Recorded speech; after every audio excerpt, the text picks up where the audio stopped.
there is a letter that has been written by Nishikant Dubey, who says that IP address of Mahua Moitra must be investigated. To this, Mahua Moitra says that PA assistants, interns and large teams put out those details.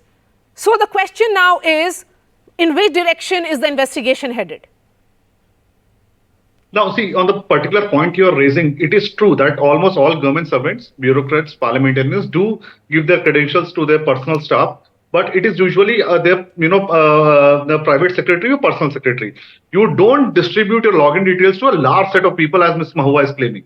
Now, if she gave, certain details of her parliamentary access to her personal staff, which was accessing on her instructions, I think that could also be verified by asking the CDR details, which will give the tower location of her PA and her own, personal mobile phone, and then match it with the IP addresses which have been used to access her parliamentary account. If there is a mismatch, then there is a third unauthorized person which was likely using her account. That could be as claimed by, someone from a particular business house, as claimed by Mr. Nishikant Dubey or some other corporate house. But that is for Ms. Mahua Moitra to answer. But I think there is a bigger issue here. You must understand the context. Hiranandani Group is now a very big emerging player in data center industry. India's data center market is going to double by 2025.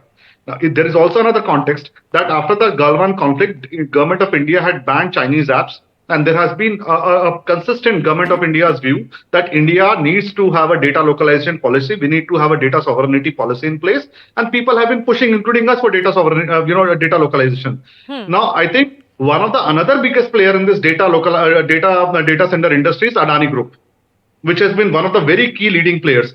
It appears that maybe Ms. Mahua Moitra, which is an allegation, that this particular group thought that banning Chinese apps was an apt opportunity to pressurize government of India to bring in the early introduction of data localization policy, and the entire policy benefits or that emerging market should go to a particular group, not to the entire industry. In this case, because Ms. Mahua Moitra has been, raising a lot of questions against Adani Group, and now there is an allegation that she was trying to benefit the business interest of Hiranandani. I think there was a data center war where a particular business group by Mr. Hiranandani's entities were trying to corner all the benefits, and at the same time, she was targeting Adani Group. Now, third, I think, taking bribes to ensure that the emerging policy and the entire benefits of a policy is cornered by one business house is a very serious charge. Now, that can only be investigated by doing three simple things. A, seek all the IP address logging details from where all Ms. Mahua Moitra's account was accessed.